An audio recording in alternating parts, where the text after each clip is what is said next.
Эркек мүнөздөп койчу кичине. Именно он называется жизнь. Извиняюсь, у меня русский закончится. Закончится? Ты мне русский не говори. Не говори на русский. Назирка, сен молодецсиң. Хайптың кайфы бар. Школдон деле, мектептен деле, армияда деле запевала болуп жүрдү. Италияда да октуңузбу? Жана оперный, да? Аны милицияга түшкөн деле учур болду. Ни за что? Аты ушу чыгарган киши. Адамдын эң өнүккөн чокусу бул үй бүлө күтүү. Тияка баргысы келет. Тияка баргысы келет. Мунусун жегиси келет. Идеальный күйөө бар же идеальный аял бар.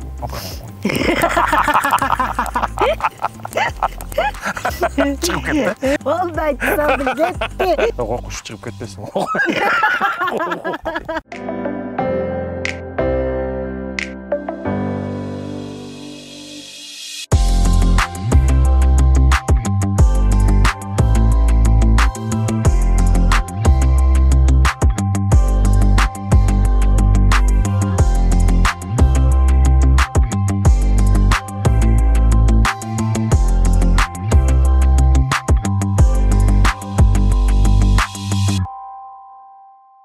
Саламатсыздар, урматтуу YouTube каналымдын көрүүчүлөрү. Бүгүн атайын жаратылыш коюнуна чыгып, сонун кереметтүү ар бирибизге дем берген маек болсун деген кыязда дал ушул жака келдик. Ал эми мейманым болсо дагы бир кызыктуу чыгармачыл адам, ырчы Марат Ибраев. Саламатсызбы? Кутман күн Назира, кутман күн көрүүчүлөр. Сизди ырчы деп эле тааныштырып койдум, мындай немеңиздер барбы? Сыйлыктарыңыздар же башка кесиптер же башка дагы эмне деп мындай журулуштуруп дагы кандай мактап тааныштырышым керек эле? Негизи баягы конфетти көргөндөчү. Тышы жалтырак, ичи калтырак болуп калат го кээде. Кээде. Анан мен ойлоп атам да, мен жалтыратпай эле жөн эле айтайынчы, мен ырчы кийин болуп калдым. Мурда биринчи кесибим башка болчу. Анан бирок ичиммен ойлойм да, кичине ичим эле жалтырак болуш керек депчи. Тышымында кичине калтырак. Жок, азыр. Марат беке ошондо чыгып атыр. Мен түшүнбөй калдым. Ошондо сен азыр сыртынан жылтырагың келбей калды да, ичиңерден жылтырагыңар келип атпы? Ошо ичимен жылтырагымды ичимен чыгарайын деп атпаймынбы? Тышымында жалтыратпай, ичимди жалтыратайын деп атам да. Ал үчүн эмне кылыш керек экен? Ырчы болбой койсо эмне? Жок, ырчы да болуш керек, бийчи да болуш керек, художник да болуш керек, философ да болуш керек. Анан мага окшоп башка тармакта, башка кесипте иштеп жүргөн киши болсо, ал да жаман эмес деп ойлойм да. Көздөрүңүз апаңыздыкы, айтышты эле. Ошондойбу, Иә. Ооба. Айтышат эми баягы. Күлүп турат го мынтип күлмөңдөп. Эми апамдыкындай болбойт болуш керек, меники кичине мындай эркек мүнөздөп койчу кичине. Жок, көздөрүң сулуу дегеним да. Эми Ал да жакпайт дабы. Комплимент. Сулуу деп деле айта албайм мен, бирок наверное, привлекательный деп коет тоста. Мындай жагымдуу, өзүнө тартып турат деп коелук, э? Ооба. Айтсам. Бул жактыбы? Ооба, нормально. Жакшы. Жаратылыш азыр коюндабыз да, Марат байке. Жаратылышты көргөндө эмне келет жүрөгүңүздө? Опкол жүйт, эргүү дем. Албетте, баягы негизи могу жерде мен көп бастым. Бул эми өзүм ээрчитип келдим бул жерге. Эргүү деп атпайсыңбы? Кичине баягы жумуштан кыйналып турганда, же болбосо бир творческий поиск деп коет го адам. Ошондо баягы ушу токой аралап, ары бери басып, мындай бир жакшы, ошондо Кудайдан келген бир мындай светлый мысль деп коеюнчу. Светлая мысль.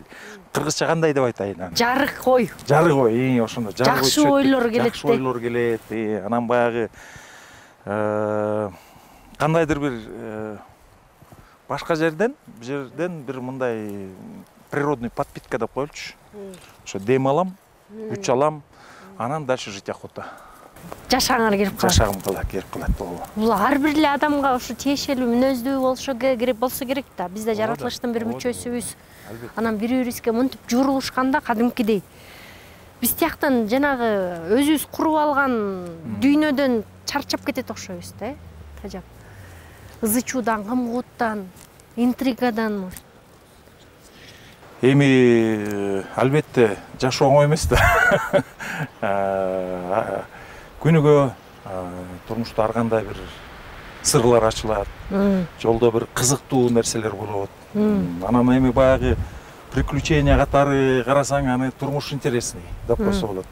Анан кээ бирлер аны баягы интрига, анан бут тосмой, анан тиги минтти деп, анан андай жагынан караса, адамдын жашоосу башка жакка кетип калат го дейм да. Бул адам чечет дейсиз да, кайсы жолду тандаш да? Ошо да. Жок, тандаштан дагы кыйын болуп атса дагы, аны баягы жана кинодон пираттар ары басып, тияка секирип, баягы деңизди өтүп атышат, кыйналып атышат. Ошону көрсөтөт го. Приключение деп коет да. Бирок кыйынчылык да ал дагы. Арасында ичинде жана интригалар болот, согушуп атат, атышып атат, өлтүрүшүп атат. Бирок деген кинодон көрсөң укмуш красиво, Ана мен ойлойм да, турмушта ошондой болуш керек депчи. Аны деген интрига деп, анан мындай деп, анан тигиндей деп, адам ошого кыйнала берсе, турмушу кыйын менен эле ошентип өтүп кетет. Жеңил кара дейсизби? Жеңил эмес, жеңил эмес. Эмнеге? Жеңил караган деген ал туура эмес да. Эмнеге? Жашта мындай интрига болсо эле жеңил карап кетип каласың да. Андай болбойбу? Кандай караш керек? Жеңил караган учур да болот. Андай да учур болот. Анда деген мындай тет-а-тет, любовь деп коет, Анда мындай внутренний бир мындай илхом деп коелу, эми эки жаштын арасында, же эки сүйүшкөн адамдын арасында, ошондо мындай легкое такое, как сказать, орусча болуп кетип атам, болбой элечи. Сүйлөй берсе болобу орусча? Ооба, жеңилдик дейбиз. Жеңилдик. Жок, ал деген сүйүшкөн ортосунда эле жеңилдик болбойт да, балким. Мисалы үчүн жашоо кыйынчылык болуп атсачы, ошого прям баш оту менен кирип кетпечи мындай эле. Жок, ал жеңилдик дегенде кандай жеңилдик? Сүйүүдө деген жанакы момент болот го, бири-бирин күйүшүп, сүйүшүп турган учурчу. Мына ошол учур ал баягы жеңил момент эмес. Мындай кандай десем, ошол учурда адам ички дүйнөсү жеңилдейт да. Бири-бирине отношениясы баягы дүйнө жүзүндө мындай болуп атат, эткиндей болуп атат деп өзүн кыйнабай, именно ушол живет этим моментом, этим мигом. Орусча болуп кетет. Ошол неме менен жашайт. Ирмем менен. Ошол ирмем менен. Жанакы бир ырчыла илгерки бир ыр бар. Есть только мир, миг в этом мире бушующем. Именно он называется жизнь. Есть только миг.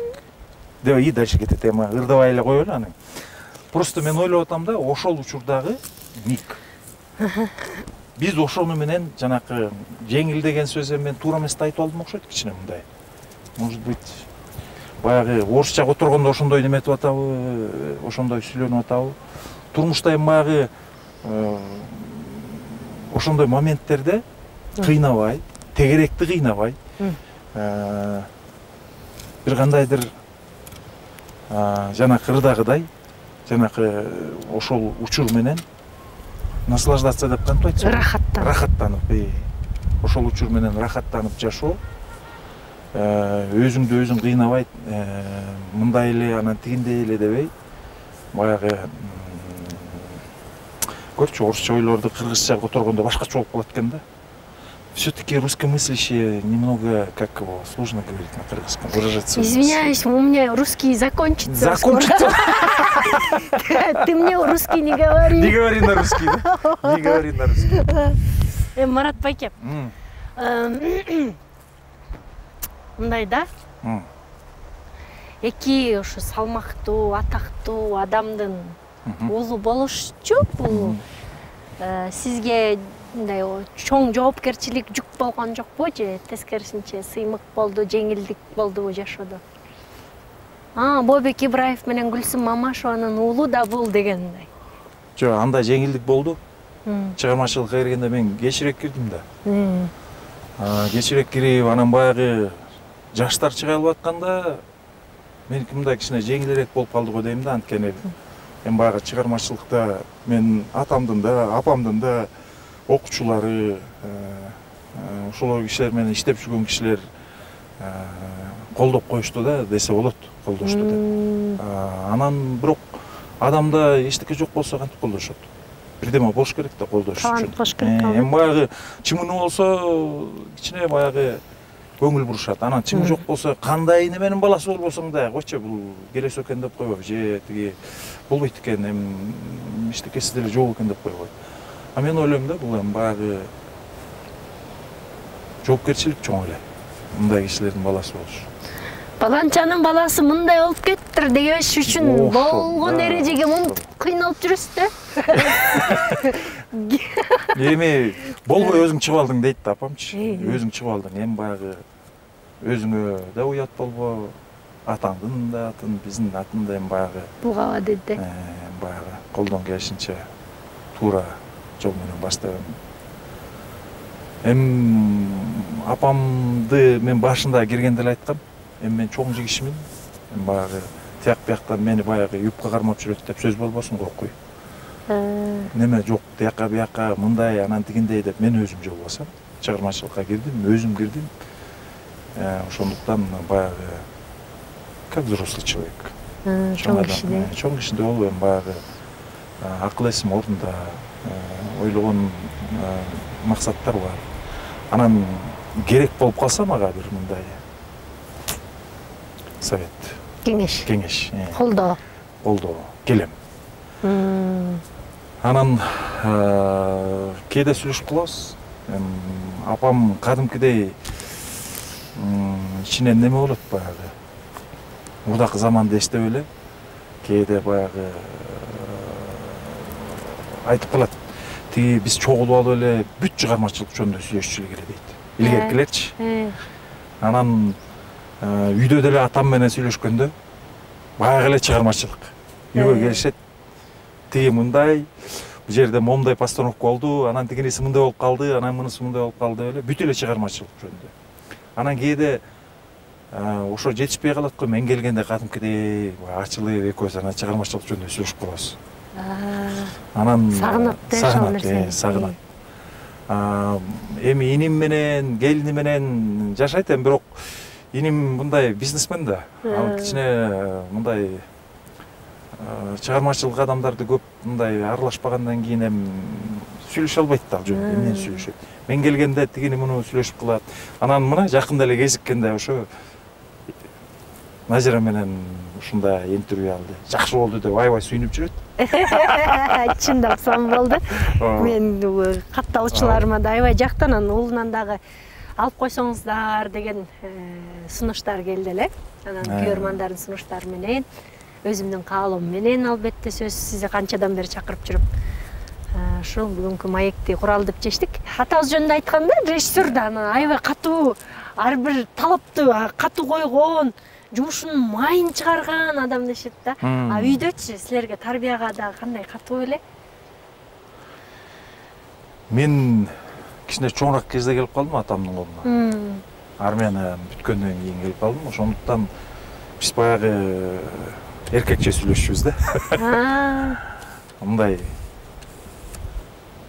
улуу ишиге ата, бирок мындай Кудай баласы менен сүйлөшкөндө сүйлөшчү да. Ал кандай? Бала баласы менен эмес, анткени Кудай бирөө менен сүйлөшкөндө, киши менен сүйлөшкөндө, сый менен сүйлөшкөндө сүйлөйт да, баягы кандай десем. Бул эми ойдо да, ойдо. Андай эмес да, чынында кандай болот билбейм аны. Просто биз ошентип ойлонобуз да, ошентип ойлойбуз да, баягы биз баары Кудайдын балдарыбыз деп коелу эми баягы. Анан Кудай сүйлөшкөндө мындай көтөрүмдүү, токтоо, акыл эстүү. Анан атам ошондой сүйлөшчү менен баштаганда эле, келгенде эле армиядан келдиң, эми баягы чоң жигитсиң. Сени менен эми бара кичинекей баладай сүйлөшкөндө эле жараш болбойт экен, сен өзүң деле көтөрө албайт экенсиң аны деп. Өзүң деле уже чоң жигитсиң деп.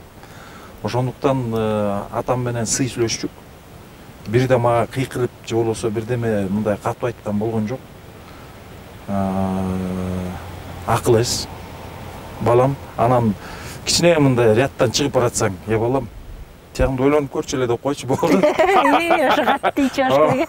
Болду, анан баягы катуу деле урушчу эмесем, баягы. Түн ортосунда келип каласың, же 1-2 күн жок болуп кетип каласың жаш кезде. Анан, балам, тиги акырында тияка четине чыгып койчу болду. Ошол эле аябай жетчү туруп Анан жакшы сөзү бар болчу бирдеме болсо. Адамдын көңүлү гүл дейт да. Кичинеден сугарып турса эле гүлдөп турат депчи адам. Сугарган нерсе ошол эми баягы адамдын көңүлүнө тийбеш ошо экен да баягы атаңдын сөзүн угуп койсоң, макул ата деп койсоң, ал ошо гүлдөп калат, сугарылып калат. Же болбосо Назирка сен молодецсиң.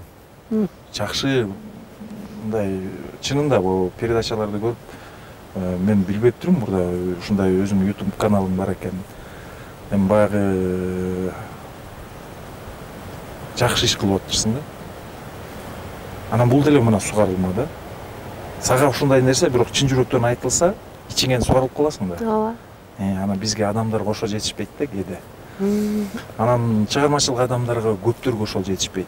Баягы бирөөлөр сыйлыкка жетпей калат, бирөө дагы ошентип. Мен баягы киргенден кийин байкадым да, баягы кээ бирлер жаш болуп эле звезда болуп калышат экен. Кээ бирлер канча жыл иштеп, эмгек кылып, особенно мына оперный театрда, филармонияда канча эмгек кылышат, жүрүшөт, күнүгө ырдашат, күнүгө неметишет, анан бир да сыйлыгы жок, бирден эмеси жоктор бар экен. Көп жыл иштегендер. Анан ошолорду көрүп алып, ошолорду эметип алып, кичине мындай зээнин кейт да. Ошолорду бир сугарып, бир кичинекей неме болуп койсо, өлкөдөн бир өзүнчө бир сыйлыктарды тапшырып койсо, дагы иштешет эле, андан бетер жакшы кылып болчу. Анан кичине баягы заманга жараша башкача болуп атат да. Илгери эми баягы өлкө бүт баарын карап отурчу эле. Азыр эми баягы политикага кетпейли, өлкө жаман деп же болбосо башчылар жаман дебейли, эми баягы андай сөз болбосун. Политикага кирбей эле коелу. Бирок эми баягы мен өзүмдүн баягы кесиптештеримди айтып атам да. Кесиптештерге кичине мындай башкача көңүл буруп, кичине сугарып турса гүлдөп турат эле депчи. Чыгармачылык адамдар гүлдөсө, ошол баягы биздин өлкөбүздүн гүлдөгөнү да. Анткени чыгармачылык адамдар элдин астында турабыз деп баягы көрүп турушат, телевизордон көрүп турушат. Анан сен жыргап эле көрүп турсаң, элде могу жакшы болуп атат. Жашыбыз жырган экен дейт да. Бирок өтө эле чалчаңдап кетпеш керек да ошонусу. Бизде ошол болуп атат да, жана тышы жалтырак, ичи калтырак дегендей баягы заман кичине неме болуп атат да, көп тышта абдан көп мындай жалтырак нерселер көп болуп атат. Хайп, майп деп эле неме болуп атат. Эми негизи бул хайптын кайфы бар да. Сиз тата элеге окшойсуз. Жок, аны дагы баягы кыргыздын немесинде түпкү бизден баягы карап көрсөк, биз кичине мындай скромность деп коелучу, скромность деп коелучу, баягы ички дүйнөнү көбүрөөк карачу да, тышкын эмес. Кыргыздар биздин аталарыбыз, энелерибиз баягы ичинен бекем, катуу, тыш жагынан мындай көргөзбөйт ошону. Жөнөкөй, жеңил, скромный, анан сылык сүйлөшөт, катуу сүйлөмө жок. Биздин аталарыбыз ошондой болчу. Мен чоң ата, чоң эненин колунда өстүм. Алар мындай деле, алар деле мындай урушуп өстүргөн жок да. Акырында эле акыл эс менен. Мурдакылар баары ошондой болчу да. Анан азыр карасаң интернетте толтурат, тиякта урушуп атат, биякта талашып атат. Анан ошондон хайп камап эле анан жүрүшөт. Эми баягы заманга жараша жанакы акча тапмай болуп атат. Аны да түшүнсө болот. Илгеркилер чын эле мындай көз караш менен, мындай акырын эле, мындай түздү айтпайт да. Угум сага айтам, уулум сен ук дегендей элечи. Ооба. Башка нерсе менен эле ар жактан, бияктан намек кылып атып эле, чымчып тийишип өтүп атып эле, ар жагыңа чучууңа тийгизип койчу эле го. Ошол тарбия күчтүүрөөк окшойт агам. Эми ошол жана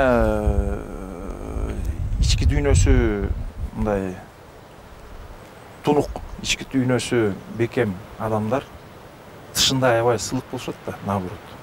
А кээ бирлер тышында баягы кыйкырып өкүрүп, жанакы биз арстанды эле алчу, тыч мынтип коюп жатат. Ичи күчтүү. Ичи күчтүү. Бирден болсо алып коет. А жана кабанак иттер деп эле жүрөт, кабанактар. Анан заман кабанак болуп атпайбы ошондой. Кабанак болуп эле элдер кыйкырып өкүрүп эле мен кыйынмын, мен мындаймын, мен тигиндеймин дегендер эле көрсөтүп жүрөт. Бизден бул баягы тарбия болуп калды, эми баягы адамдын тарбиясы ошол жакка кетип атат. Кто лучше?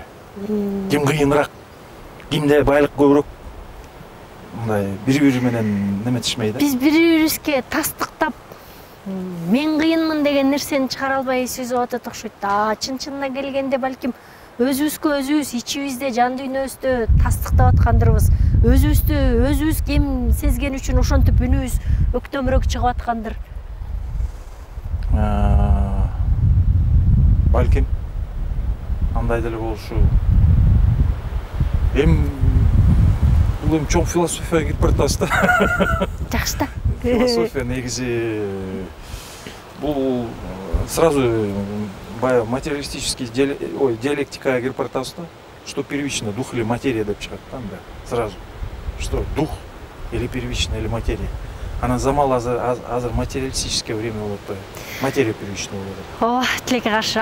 Сиздин азыр кеч ырчылыкка кеч келдиңиз. Анан азыр болсо кайра ырчылыктан деле көп көрүнбөй калдыңыз. Ал эмне бул сиздин көкүрөгүңүз эңсеп, жүрөгүңүз сүйгөн кесип эмеспи бул? Мен сүйгөн үчүн, наверное, келдим окшойт. Хобби болчу да негизичи. Ырдап эле жүрчүмүн бала чактан эле. Школдон деле, мектептен деле, армияда деле запевала болуп жүрдүк. Ырдап эле жүрдүк. Анан баягы политехническийде окуп жүргөндө анда деле мындай немелерди анча-мынча калдык. Анан кийин баягы элге чыгайын дегенде развал Советского Союза болуп калды. Анан бир учурда баягы ырдап чыгайын дегенде заман башка болуп кетти. Заман башка болуп кетти. Анан ошону менен калып калды да. Кайсы кесипти аркаладыңыз аны? Негизи мен инженер-механикмин да, политехническийди бүткөм. Анан папаша аракет кылган, мен армиядан келгенде Москвага окутам деп, Шепкинге жиберем деп. Анан мен барбай койдум. Ага да бир себеп болчу, ал өзүнчө окуя, аны айтып берсе. Вот, анан анда мен барбай калдым. Эмнеге барбай койдуңуз? Актер болгуңуз келбей койдубу? Жо, мен чоң ата чоң энемдин астындагы бир парс деп койсо болот да. Ошол кезде бир чоң атам орукчал болчу. Ошону карап эле калып калдым да. Кетип калсам кандай болуп калат деп, баягы бул жерде человеческий адамдык касиет чыкты да. Эми баягы кетип калсам, атам бирдеме болуп кетсе, мен жанында болбой калам деген эле ошо балалык неме калды да. Анан бирок атам өкүнбөйсүзбү? Өкүнгөн учур болгон. Өкүнүп, ата ошондо барсам болмок экен, чыгармачылык мындай жашыраак кезде чыккан туура эле болот экен негизичи. Адамдын акылы куч, баары куч болуп турганда, ошондой иштеп, ошондой эмгек кылсаң, мындай көбүрөөк бир мындай сенден мындай элге жакшыраак немерек жетет беле, мындай орусча айтканда польза, кыргызча кандай десе болот? Пайда. Пайда. Элге пайда көбүрөөк болот беле, чыгармачылык жактан көбүрөөк пайда болот беле деп ойлоп калдым. Анткени мен баягы Италияда окуп жүргөндө. Италияда да окудуңузбу? Жана оперный да? Анын тиги ким Жеңиштин Исманов бизде операчыбыз барбы? Ошонун эжегинде окудум да Миланда. Анан ошо окуп жүргөндө эже айтып калды, бир 20 жыл мурун келсеңер башкача болмок экен депчи. Тиги дүйнөлүк немеге кетмек экенсиңер деп, баягы возможностьңар жакшы экен, материалыңар жакшы экен дейт да. Анан эми бирок азыр деле жаман эмес, эми баягы өзүңөрдүн элиңерге, жериңерге иштеп бересиңер депчи. Кудай шүгүр. Бирок дүйнө жүзүнө уже кечирээк болуп калды. Жаш өтүп кеткенде барып калып турдум да, көрсө. Өкүнүчтүү. Кичине баягы ошондой өкүндүм, бирок менин жолум ошондой экен. Келгенден кийин бияка кичине анча-мынча аракет кылып жүрдүм, тияк биякта филармонияда иштеп. Анан билбейм, кичине батарея отуруп калды.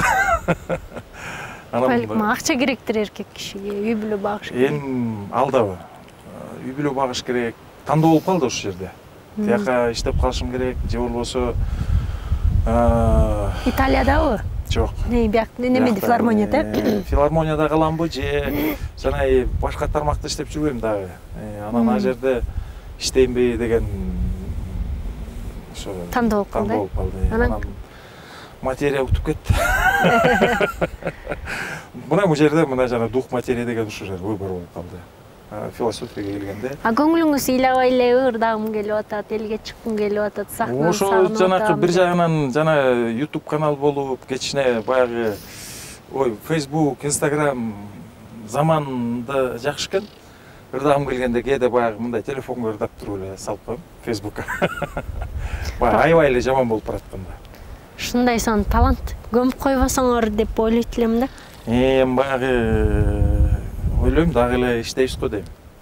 Дагы эле иштейбиз чыгармачылыкта. Эми мен тиги тармакта деле азыр мындай культура жагынан бирок баягы больше организационный да. Уюштуруу иштери. Мындай баягы да, сотрудничество по культуре, фонд культуранын фонддору менен иштейм да. Жакшы. Ошондой. Анан ал жерде эле баягы чыгармачылык адамдар менен жүрөм, чыгармачылык жакта жүрөм, бирок мен өзүм кичине мындай баягы ырдабай неметпей калдым, кичине ошонусу бар. Мен негизи мындай спокойный кишимин. Вообще чатагым деле жок. Чатагым кээде эле чыгып кетпесе. Кайсы учурда чат чатагыңыз? Иә. Кайсы учурда чат? Кайсы учурда? Эми ар бир адамдай эле да. Машинадан кетип барат, бирөө жаман айтса сөгүнөсүң. Аябай колотуңуз иштеп кеткен учурларчы кайсы учурда болот? Эми бирок ошол жылдан кетип баратат ал деле. Мурун өлө болчу да? Баягы жашыраак кезде бир топ эле хулиган болуп жүрдүк, жаман бала деле болуп жүрдүк, андай деле заман болду. Анан хулиган болгондо эмне кылдыңыз? Согуштуңузбу? Эми согушуп деле жүрдүк, милицияга түшкөн деле учур болду. Анан Андай деле болду. үйдө ата-энеңиз эмне деди анан? Андай учур. Эмне демек, урушат да, уят кыласың депчи. Баягы жаш кезде ошондой болот экен да, тияк бияктан кыздар үчүн эле баары. Бирдем болсо силер да чыгарасыңар баарын. Өзгөр да. Ошо да баарын чыгарасыңар. Анан эми баягы бир жолу уулум дагы ошондой уруша кетиптир, эми баягы согушуп келиптир, көзү көгөрүп. Эчтеке деген жок. Мен өзүм өткөм да. Уйчкан жоксузбу? Вообще даже сөз айткан жокмун. Кийин баягы бир 10 шақты күн өткөндөн кийин за дело. Да. Дейт анан. Баягы четин чыгара аласыңбы десем, кыздар үчүн деди иш кылып. Защищал девушку деди. А всё. Деп койдуңар. Мужик чё, мен наоборот нормально. Эркек. Эми алдында учур болгон, биз деле баягы жаш кезде тентектиктер болду. Анан баягы сенде өзүң да машина айдайсың да? Ооба. Машина үйрөнүп атканда кандай машина менен, механика менен үйрөнүң беле? Ооба, автошколада механика. Механикада, анан башында айдап атканда монтуп тадаңк тудуңк монтуп айдадың беле? Ооба. Эми турмушта ошондой да, жаш кезде ошондой тадаңк тудуңк боло берет да. Анан баягы акырын келип анан үйрөнөсүң, Анан азыр сен уже ар бери жакты карабай эле мындай текши айдап калдың да машинаны. Ооба. Мындай дөргөнялар жок. Ооба. Ошо турмуш деле ошондой экен да. Акырын бара келип, жанагы тентектер калат экен, текши турмуш акырын кете берет экен. Баягы машинаны эми турмушта жана кетип баратканда сен машина айдап баратпайсыңбы? Анан тияктан бирөө подрезал. Сен эй, сволочь дейсиң го тиякта. Ошондой эле да. Турмушта деле ошо да. А балдарыңызды кандай тарбиялатасыз? Эркинби? Эми баягы Марат Ибраевдин баласысың сен. Ни за что? Сен чоң атаң чоң мындай киши. Дебейсиңерби? Бир да андай сөз болгон. Кандай дейсиңер? Отурабыз. Бала кезден эле. Азыркыга чейин эми баягы, бирок азыр сүйлөшпөй да калдым, эми чоңойду да балдар. Канча? 26-да, кызым 24-тө. Ате, ушу чыгарган кишисиң.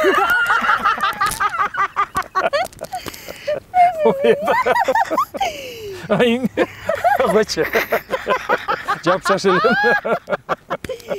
26 жаштагы балаңыз бар турбайбы? Оо да. Анан Аял алдыбы? жок. Издеп жүрөт. Буюрган бар да, албара. Анан. Күлгүздүрүп оюмду алып койдуң. Жок, бала тарбиялоо боюнча сүйлөшөт. Анан бала тарбияганда эми баягы бала шактан эле баягы философия. Отургузчумун. Анан экөөбүз уулум болобу, кызым болобу сүйлөшөм. Кантип? Эмне кыласыз? Эми эмне болду, кандай болду, анан турмушта мындай болот, анан тетиги историядан бирдеме эстеп чыгып, анан Архимед мындай болгон, анан тиги Геракл мындай болгон деп анан ошолорду айтып жомок сыяктуу ошентип тарбия бергенбиз. А мындай кекетип, урушуп, байкырып, сабап андай вообще болгон жок да. Такыр. Анан уулум баягы 10 класста бүтүп атканда видео неме ряд кылыптыр. Анан аларды угуп отурам, классташтарымыкынчы. Анан уулума кезек келгенде ушундай акылдуу сүйлөп коюптур. Мен баягы улуу кишидей сүйлөп коюптур. Анан балам сен жакшы сүйлөп турсуң го, башкаларга караганда баары бала экен. А сен мындай, ну, ваши лекции зря не прошли дейт. Ошол эми баягы эмаргандай болгон эми, бирок баягы балдарымды бирден эметкен жокмун. Жакшы көрөм балдарымды аябай. Канча балаңыз бар ошондо? 2 болуп. Бир кыз, бир эркек, Анан уулум баягы азыр эми чоңоюп алып өзүнчө эми иши бар, иштеп жүрөт. Кызым окуп келген, ал баягы чет өлкөдө окуп келген, бирок дагы окуйм деп кетем деп атат го чет өлкөгө. Чет өлкөнү көрүп калгандан кийин башкача болуп калат балачы. Биздечи бир балакатка жеткенде эле мындай аял ал, анан күйөөгө тий дей беришет го. Сиз анткен жоксуңарбы? Ай качан дээсиң, небере багат элем деген жоксуң. Уулум бир 2-3 күн жок болуп калды окшойт, тиги көрүп барып келдиби достор менен. Анан балам, кайда жүрдүң? Тиги келиндин башы көрүнөбү же жокпу деп койдум четинен. Анан да еще далеко деп койду папа, болду. Түшүнүктүү деп койдуңуз. Ладно деп. Эми баягы тамашалашып. Балдар эми чоңойду да, мен алар менен 26 жаш, 24 жаш булар менен тамашалашып сүйлөшөм уже, бүттү, достор алар уже. Ооба, достор болуп калды. А жеңемчи, жеңем кандай? Жеңең эми баягы ай десең айдай, күн десе күндөй. Мына өзүң эле так айтып койдуң. Мактаганга да башка сөз жок, сен айткандай. Айтсаң сен. Эң соңу эми баягы 27 жыл чогуу жашаган. 27 жыл болуптур, ооба. 94-жылы үйлөнгөнбүз. 27 жыл болуптур. Кандай экен анан 27 жыл бир эле аял менен жашаган? Жомот экен да. Сонунда. Жакшыбы? Табиаттын, адамдын баягы эң баягы человеческое развитие в семейственности, в ее ценностях. Адамдын эң бийиктиги ошого жеткен. Ошону көтөрө билсең, ошону менен жашай билсең. Жок, отуруңуз. Сиз алдыңан орусча сүйлөбөй кыргызча айттыңызбы? Өлөсөн сөз айттыңыз да. Адамдын эң өнүккөн чокусу бул үй бүлө күтүү. Мына келиштирдим. Анан эмнеге андай экен, эмнеге экен, баалуулук экен, анчалык. Эми бул ошо үй бүлө күткөндө көп кыйынчылыктар болот да. Адамдын жанакы ичинде канча нафсы бар. Тиги жака баргысы келет, тиги жака баргысы келет, мунусун жегиси келет деп ачык айтканда. Ооба, бирок ичинде адамдын жанакы берген аялына антын берген же күйөөсүнө антын берген ички баягы аң сезими ошого жеткен, ал аңдыбаса дагы нарушать этпейт да. Бул адамдык бийиктик ошондо да. Ал баягы бизде баягы жакшы көрүнүп үй бүлөлөр бар да, жакшы көрүнгөн. Абдан сонун жашап атышат. А өзүлөрү тиякта карасаң, тиякта жүрүшөт, биякта жүрүшөт, анан тигинтип жүрүшөт, минтип жүрүшөт. Ал деген показушный все. Сыртынан реклама, көргөзмө, үй бүлө. Азыркы заманга жарашат да, как раз көргөзмө заман. А чыныгы деген ошол. Жок, ошол 27 жыл чогуу жашаш үчүн чын аябай сүйүш керек экенби? Аябай сүйүп алдыңыз беле, аны кантип алдыңыз? Сүйүү калып калат кийин. Качан, кайсы жылда калып калат экен?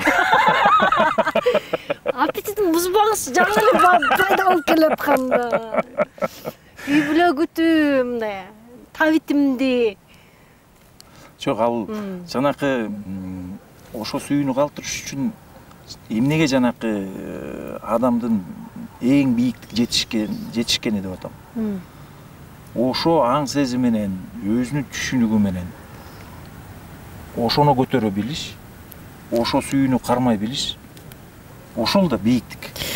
Марат байке мындай көз аялычы үйлөнгөндөн кийин бири-бирин түздөп, бири-бирин оңдоп, бири-бирин эме кыла берет го. Мындай кемчилик, артыкчылыгыңар менен кабыл алдыңарбы же бири-бириңерге карата түздөлдүңөрбү же? Эки киши кантип бир үйдө жашады? Жок, азыр да кемчиликтерибиз бар да. Менин кемчилигим бар, келинчегим кемчилиги бар. Же сен ошону кабыл алып жашайсың? Ошону кабыл алып жашагандан да сен жанакы калтырагын карабай, ичиндеги жакшы жагын карасаң, Жалтырагынбы? жалтырагын деп коелу, мейли. Жанатан эле жалтырак болот атабы? Мейли, ошо жалтырак болсо жалтырак болсун. Ошо жагын карасак, анда сен ошону туура да ошол. Бул философияда деле ошол. Любой философту алсаң, турмуштагы жанакы тияк-бияктарды карабай, майда шүйдөрлөрдү карабай, сен кетип баратасың. Жакшы жагын көрөсүң, жакшы жагын сыйлайсың, баалайсың. Анан ошо жакшы жагын көрүп турсаң, кемчиликтер вообще Көрүнбөй калат. Кемчиликчил адам жок да. Сен эмне идеальный киши табасың? Барбы? Идеальный күйөө барбы же идеальный аял барбы? Обязательно бир кемчилиги чыгат. Бирок сен ошол кемчилигин карап отурсаң, ал деген сен ал кишинин кемчилигин эмес, сен ошо аялда же эркекте өзүнүн кемчилигин көрүп атасың да. Философияда негизи. Сон психология. Психология, да. Сон. Андыктан ошо өзүңдүн жарыңдын жакшы жагын көрүп, ошо жагын жанакы сугарып турсаң, ошо жагы көбүрөөк ачылат. Кемчиликтери бара-бара өзүлөрүп сен байкабай да каласың, анан бара-бара ал өзү деле кетип калат. Байкап калат өзү, тиягы кемчилик бар экен деп, акырын тиягын карап калат. Бүгүн деле мына кичине баягы бир кемчилик чыгып калды. Бүгүнбү? Анан ачыктабай эле койгон. Ачыктабай эле койду, жок, ачыктабай эле. Анан Бирок ал кемчилик кем биз деген жана айтып атпаймынбы? Акыл менен өзүңдүн баягы немең менен ошону бул деп көз жумуп кетип каласың, болду. Нормально. көз жумуп калса. А что делать? Бывает. Эгерде сен ошого асылсаң, сен анда ал деген анын кемчилиги эмес да, сенин кемчилигиң да. Чын эле адам башка адамдан өзүңдүн эле кемчилигин көрүнө берет экен да. Ошондой да. Негизичи, эгер жан дүйнөңдө ал нерсе жок болсо, башка бирөөдөн көрбөйт экенсиң ал нерсе, сенде жок нерсеничи. Мен андай эмесмин дейсиңер го, ошондой элесиңер. Бул эми жана адамдын акылы, анан эгосу, бул адамдын немеси. Мешать эткен нерсе да. Акыл керек, бирок деген бүт ошо акыл менен такыр эле философия баратабыз го. Акыл менен ченей берип, ошо акыл менен ченей берип, акыл менен тиякты көрүп атып, бүт сезимдин баарын өлтүрүп салып атпайбы? Адамдык баягы ичинде тиякты ошакты баалаш керек да. Сиз өзүңүздүн көкүрөгүңүздө тыңшаганды үйрөндүңүзбү? Ой, кээде Марат, эмнени каалайсың дегенди. Ошону кээде мен деле унутуп калып атам. Акылга кирип кетип атасызбы? Бирок мындай решающий нерселерде, жерде, ошо жерди угам да. Анан ошо жерди укканда любой вопрос чечилип калат да. Бул жерде деген ошол адамдык касиетиң, анан керек болсо Кудайдын касиети да. Керек болсо. Сон. Сиздин өлө актерскийиңиз да жагат да? Кайсы бир талантымды айтайын? Ошо да. Эми бала чактан эле ушул актер болом деген бир бала баарыбыз эле ошондойбуз го. Бала кезде кинолорду көрүп алып, актер болсок же мындай деп ойлойт болуш керек баары эле. Анан меники баягы мен Сүймөнкул Чокморов дебейин. Саатбек Жумадыловдун немеси мага көбүрөөк жарашык го дейм да, жарашыктуу. Анткени мен күлүп неметкени менен артымда тетякта шайтандар көп да. Шайтандар чыгат да, ошону кинодон жакшы чыгарасыз. Чыгып калат. Көздөн. Аны жана Дармира Терепбергенованын киносунда Эмнеден кинодо ойнодуңуз? Аты неме Асман алдында негизи. Ошондой. Ошондо вор в законе болуп плохиш. Анан дагы бир киного өзү чакырды эле, ал жерде дагы ошондой плохиш. Азыр дагы бир жерге чакырышты, ал деле ошол плохиш. Ошол эле кимдин Сабатбек Жумадыловдун образындай да. Анан мен ойлойм, жакшы жагым бар, анан бирок ичинде катылган жаман жагым деле бар, ошону баягы чыгара алам го дейм да. Экрандан. Экранга чыгара алам. Үйдө тиги чоң улуу актрисалар кандай неме берет, баа берет ушу актердуңузга? Эми билбейм, Момаша жөнүндө менен сүйлөшпөйсүз да вообще. Бул жана айтпайсыңар бири-бириңерге. Андай жөнүндө актер мындайм же ырчы мындайм деп эмнегедир бири-бирибизди неметишпейбиз да. Өткөндө даже Момаша кичине таанып калыптыр апам. Кайсы бир передачада Азаттыктабы бала кезде мен апамдын ырын деле укчу эмесмин, бир эле ырын, жана жибек чачтуу ырын. Эми бала кездик неме да. Бала кезде ошону уккам да. Айылда Мамашага ошону айтып салышыптыр. Бай сен башкача буруп айтып салышыптыр да, баягы балаң сен ырларыңды укпайт турбайбы? Жаман көрөт турбайбы? Деп мындай кичине буруп коюшуптур. Анан аны деле апам көрбөптүр, бирок баягы уккан сөз жаман да. Анан келип ай сен эмне антип айткансың дейт, анан кантип айтып турмун десем, ушундай деп. Анан кайта видеону алып чыкпадымбы? Көрүп чыксам, андай эмес, просто жана бала чактык нерсени айтып турмун, анан аны тияктан эми бирок бул могу неменин опасный жери азыр деле туура эмес сүйлөп алып дагы анан тиги жерден дагы Мамаша дагы тарып жүрбөсүн. Анткени апамдын көңүлү азыр мындай эми убакыт өткөн сайын ий көңүлүнө тийип кетпесин деп ойлойсуң да.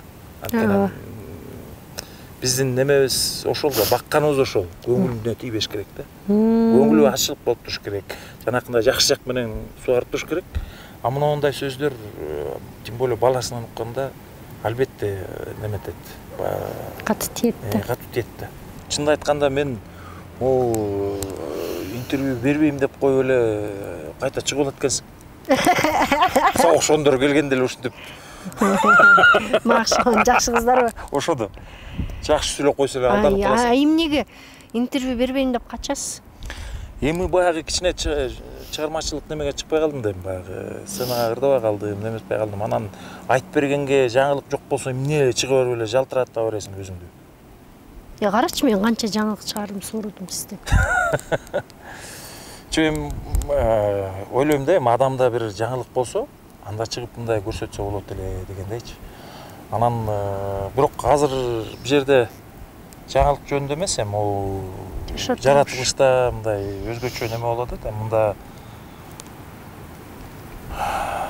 кандай ойлор келет. Кичине неметип баратамбы, сен айткандай, карап баратамбы, ушунча карысыңбы дегендей жана балаларды алганда. Кичине жаш неметип келет дабы, эмнегедир баягы көбүрөөк өлкө жөнүндө ойлоп калат экенсиң. Көбүрөөк баягы бизде баягы кайсы жакка басабыз, биздин өлкөбүз кандай жол менен басат болду экен, келечеги кандай болот экен деп ошондой ойлор көбүрөөк болуп калат экен. Мекенчилирээк болуп калат экенсиң. Мекенчилик болуп, анан туура эмес жактар болуп атса ошого көбүрөөк күйүп, ата туура эмес болуп атат дегендер болуп калат экен. Мындай жашыраак кезде мындай ойлор эми келсе да мынчалык келчү эмес дейм да, мындай өтө күч эмес элек дейм да. Анан азыр бир туура эмес жакка жаңылык ачылса эле адам ошо кичине сезими мындай немерээк болуп калат окшойт убакыт өткөн сайын. Карлыгымды актан өткөрөм деген нерсе болот болуш керек ар бир адамда. Же эмнегедир билбейм, карлыкты мен ойлойм. Неге? Ичим жаш. Канча келиңиз чын айткансыз? Ичимдеби? Мен ичимде ойлойм бир где-то бир 40ка жетпей бир 30дан ушундай жаштай эле сезе берем да. 30 жаштай. 35 ушундай деп коелу. Тентек кылгыңыз келеби? Ошо тентек кылайын десең. Жарашпайт. Кой жарашпайт дейсиң. Жарашпайт дейсиң. Анан кете тентекти чыгып баратса, кой болбой эле чыгып кетип атат дегендей дейсиң да. Ам тентектик деген эми баягы тентектик. Баягы болбой эле достор менен кезигесиң, достор менен чай ичесиң. Апа кой. Чыгып кетти. Чай ичесиң, Ошода чай ичебиз, акча ичебиз деген. Анан акча ичкенден кийин кичине баягы Ай, ошода. кызылыраак чай ичесиң, нагышыраак чай ичесиң, көбүрөөк чай ичесиң деш керек да бактанчы. Анан ошол учурда көп болду, бирок ичпей калдым. Маратбай. Болду айтып салдың, кетти. Актангандан. Майнап жок берди. Окуш чыгып кетпесин.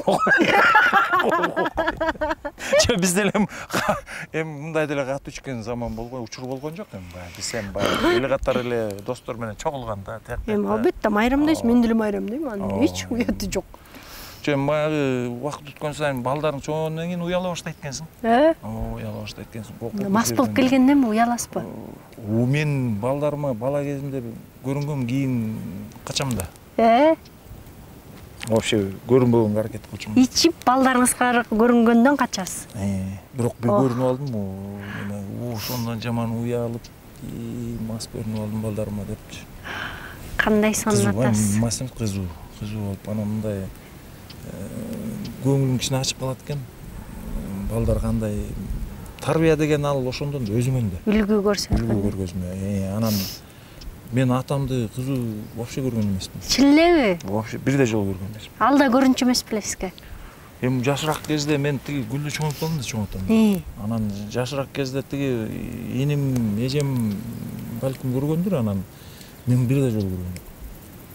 Бирде жолу кызуу болгонун, ичкенин көргөн жокмун. Ошондуктан ичти деген мага мындай ичпеген адамдай эле да. Ошол анан эми мен деле ошо балдарга ошондой үлгү берсем деп ой болчу да, көрбөсө болду деп.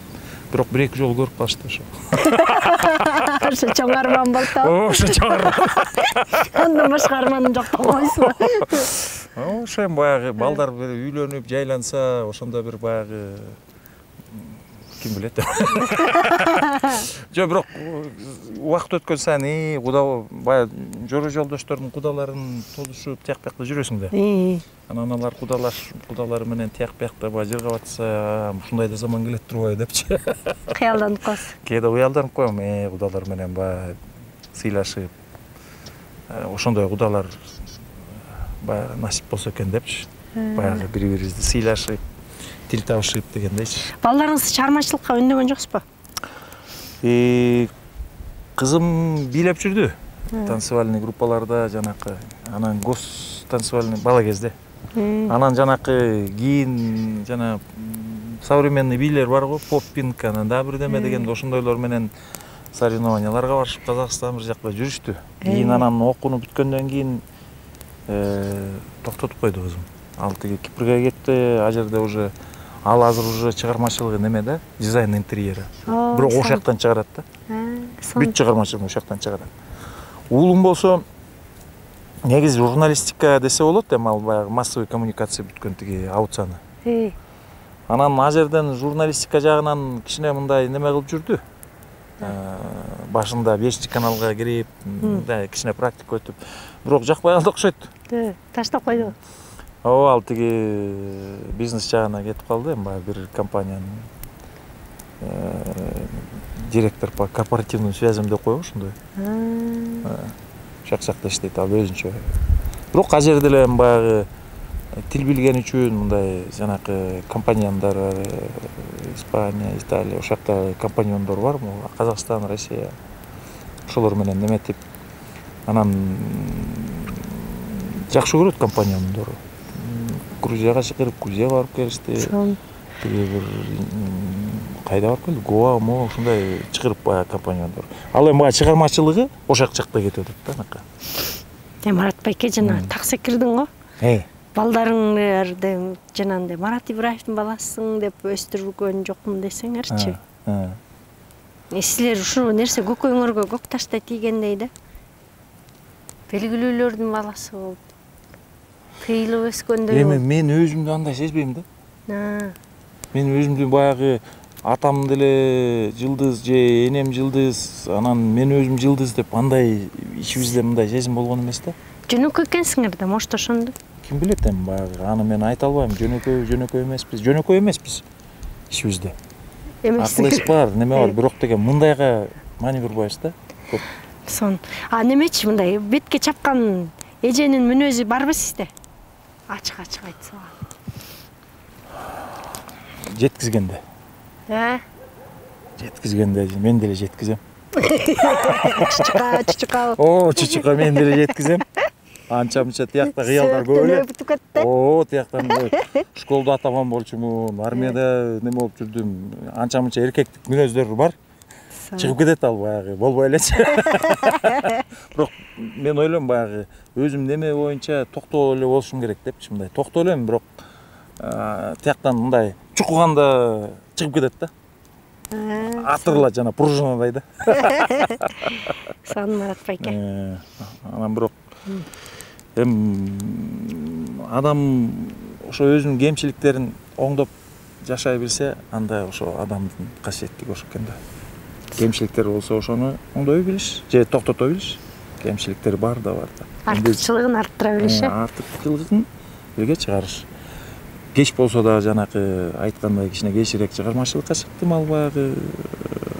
Анан өткөндө бир жерден айтып калды, эми режиссердун баласы баягы режиссерлук каалабыш ойдон депчи. Анан андай деле баягы кээде мындай ойлорчу бар. Анан режиссерлор менен сүйлөшүп калсам, сенде мындай немең бар дейт да, баягы көз караштарың. Анан ким билет, балким бир учурда ал деле чыгып кетеби. Көмүлүп жаткан өнөрлөр ойгонушу мүмкүн да. Ошо да. Жок, ал үчүн деген созреть нужно, орусча айтканда. Бышыш керек. Бышканда өзү чыгат да. Меники деле мен кичине низкая распелка экенмин да. Кичине кечирээк ачылат экен. Сон. Марат байке, рахмат сизге ушундай жакшы маек жасап, атайын ушу жаратылышка алып чыгып, жан дүйнөбүздү аруулаганыңыз үчүн. Сүйлөгөн сөздөрүңүздөн үй бүлөдөгү бир жакшы сапаттарды айттыңыз. Туура тарбия, күйөөс аял мамилеси, бул нерсе мага майдай жакты, жана көрөрмандарга дагы абдан сонун ушу үй бүлөнүн бекемделишине, бек болушуна, бири-бирин көтөрө билишине, баланы туура тарбиялашына дагы бир салым кошуп кеттиңиз деген ойдомун. Рахмат. Назира, эми баягы көп ойлор бар. Анан азыраак суроо берип койдуң. Бир эле салып койсоң. Тамаша. Рахмат ушундай чакырып, өзүңдүн баягы жакшынакай оюң менен мени колдоп, жол салып дегендей. Анан көрүүчүлөрүң буюрса көбөйүп, ойдогудай болуп, анан бул каналың жөн эле канал эмес, эми баягы элди мындай бир кандайдыр бир жакшы жолго, жакшы мындай анда мындан ары дагы жакшы болуп, анан жана айтып аткандай балдар дагы үй бүлөсү менен дагы отургандай, көргөндөй болгондой болупчу. Ошого тилектешмин. Анан өзүң дагы ушундай жакшынакай кызсың. Сага да ийгилик, ишиңе көбүрөөк ийгилик болсун. Бала чакаң менен буюрса келечекте балпайгам байбиче болуп, бактылуу байбиче болуп келечекте. Рахмат агам, айтканыңыз келсин. Сон маек болду. Ыраазымын сизге. Урматтуу YouTube каналымдын көрүүчүлөрү, бүгүн ырчы Марат Ибраев менен абдан сонун маек курдук. Мен маегим жөн гана адамды таанытуу эмес, ошол адамдын көкүрөгүндө жаткан улуу бир көрөңгөлөрүнөн бир аз учкай көрөрмандарга да сээп кетүү, балким талим тарбия алуу, ушул жаатта дагы абдан аракет кылам. Буюрса силерге көңүлүңөргө көп нерселер түйүлдү деп ойлойм. Дагы кимдерди күткүңөр келет? Жазып койсоңуздар болот комментарийге. Кайрадан жолукканча сак саламатта аман туруңуздар.